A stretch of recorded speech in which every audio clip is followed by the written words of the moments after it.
गहराई में चले जाते हैं कि वहां समझने के लिए आपको समय लगता है।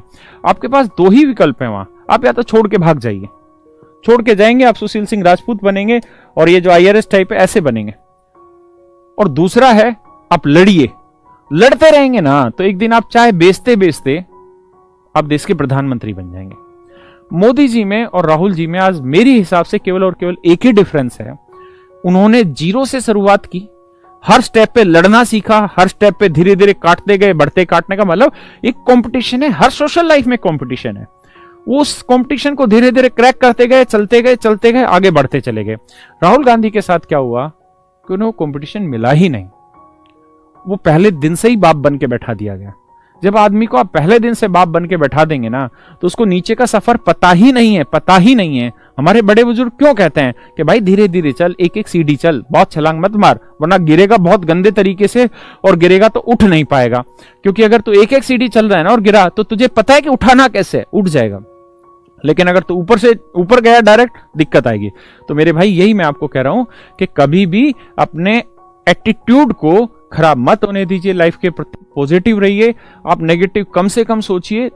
जब तक आप नेगेटिव कम से कम नहीं सोचेंगे जीवन में उद्धार नहीं होगा। और इस बात को ध्यान रखिए, महान जीवन में वही बना है, जीवन में पैसा उसी ने कमाया है जिसने बुरे वक्त में लड़ना सीखा है। अमिताभ बच्चन की एक कंपनी थी ABCL प्राइवेट, मतलब अमिताभ बच्चन कॉर्पोरेशन लिमिटेड ऐसी कंपनी थी, बोलते हैं बहुत लॉस हो गया था।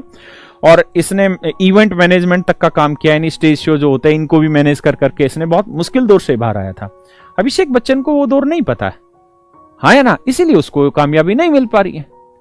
तो मेरे भाई आप मुश्किलों से लड़ना सीखिए।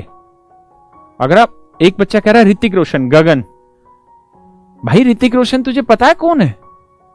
ऋतिक रोशन वो आदमी था जिसका वजन 128 किलो था। ऋतिक रोशन वो आदमी था जिससे सब सही से बोले नहीं जाते। आप ऋतिक रोशन और अभिषेक बच्चन का कंपैरिजन नहीं कर सकते हैं सर। दोनों के बाप जरूर स्टार थे, लेकिन दोनों के बाप के स्टार में डिफरेंस था दिन रात का। एक बादशाह था और एक वहां की शुरुआत की सीढ़ी था जिसके बाल भी नहीं थे राकेश रोशन के। ऋतिक रोशन ने यार जो मतलब स्ट्रगल किया है वो 1% भी नहीं किया अभिषेक बच्चन ने। सर ऋतिक रोशन एक फूला हुआ छोला भटूरा था। ऋतिक रोशन को बहुत सारी शारीरिक दिक्कतें थी, विषमताएं थी, वो सही से शब्दों को बोल नहीं पाता था। उसने एक एक चीज को प्रैक्टिस किया, धीरे धीरे इंप्रूव किया और फिर वो आज इतना बड़ा स्टार है। और आज पूरे बॉलीवुड का नहीं, हॉलीवुड का सबसे सुंदर व्यक्ति है, सबसे सुंदर व्यक्ति है। आप अक्षय कुमार को ले लीजिए, कोई भी ले लीजिए, सलमान खान को छोड़ो। तो मेरे भाई इस बात को ध्यान रखिए, मुश्किल चीजें आएंगी, भागिए मत, लड़िए, मजबूत बनिए।